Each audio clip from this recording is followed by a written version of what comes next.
अगर उन जन्मों की याद रहती तो मनुष्य की चिंताओं का, उसके मोह का कभी अंत आता ही नहीं।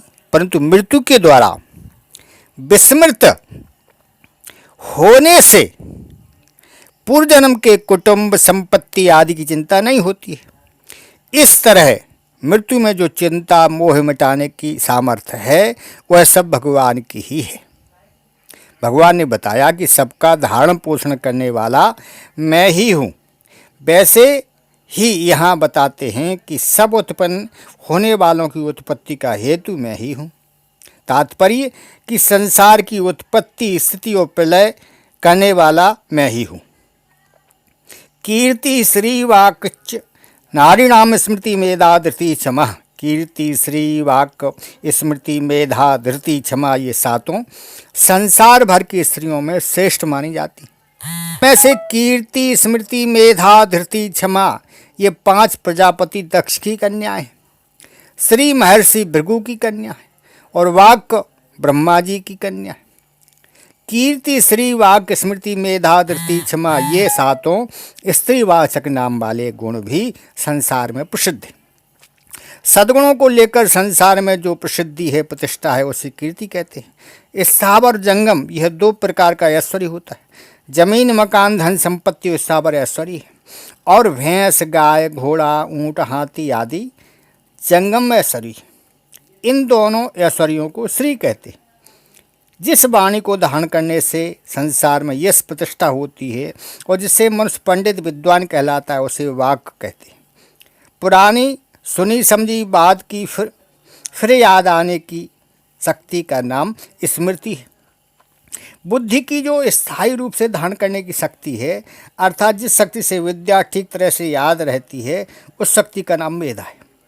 मनुष्य को अपने सिद्धांत, मान्यता आदि पर डटे रहने तथा उनसे विचलित न होने की शक्ति का नाम धृति है। दूसरा कोई बिना कारण अपराध कर दे तो अपने में दंड देने की शक्ति होने पर भी उसे दंड न देना और उसे लोक परलोक में कहीं भी उस अपराध का दंड न मिले, इस तरह का भाव रखते हुए उसे माफ़ कर देने का नाम क्षमा है। कीर्ति, श्री, वाक के 3 प्राणियों के बाहर प्रकट होने वाली विशेषताएं हैं तथा स्मृति, मेधा और धृति, क्षमा ये 4 प्राणियों के भीतर प्रकट होने वाली विशेषताएं। इन सातों विशेषताओं को भगवान ने अपनी विभूति बताया है। यहाँ जो विशेष गुणों को विभूति रूप में कहा गया है, उसका तात्पर्य केवल भगवान की तरफ लक्ष्य कराने में है। किसी व्यक्ति में ये गुण दिखाई दें तो उस व्यक्ति की विशेषता न मान करके भगवान की ही विशेषता माननी चाहिए और भगवान की ही याद आनी चाहिए। यदि ये गुण अपने में दिखाई दें तो इनको भगवान के ही मानने चाहिए, अपने नहीं।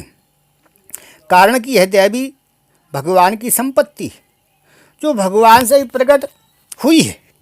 इन गुणों को अपना मान लेने से अभिमान पैदा होता है, इससे पतन हो जाता है, क्योंकि अभिमान संपूर्ण आसुरी संपत्ति का जनक है।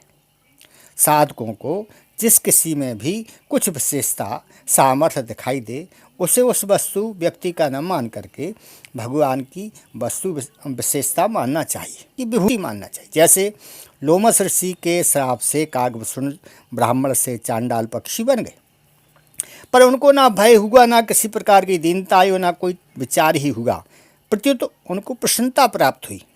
कारण कि उन्होंने इसमें ऋषि का दोष ना मान करके भगवान की प्रेरणा ही मान ली। सुन खगेश नहीं कछु ऋषि दूषण और प्रेरक रघुवंश विभूषण।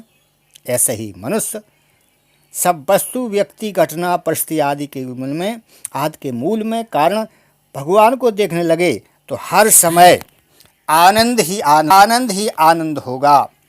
हरि ओम।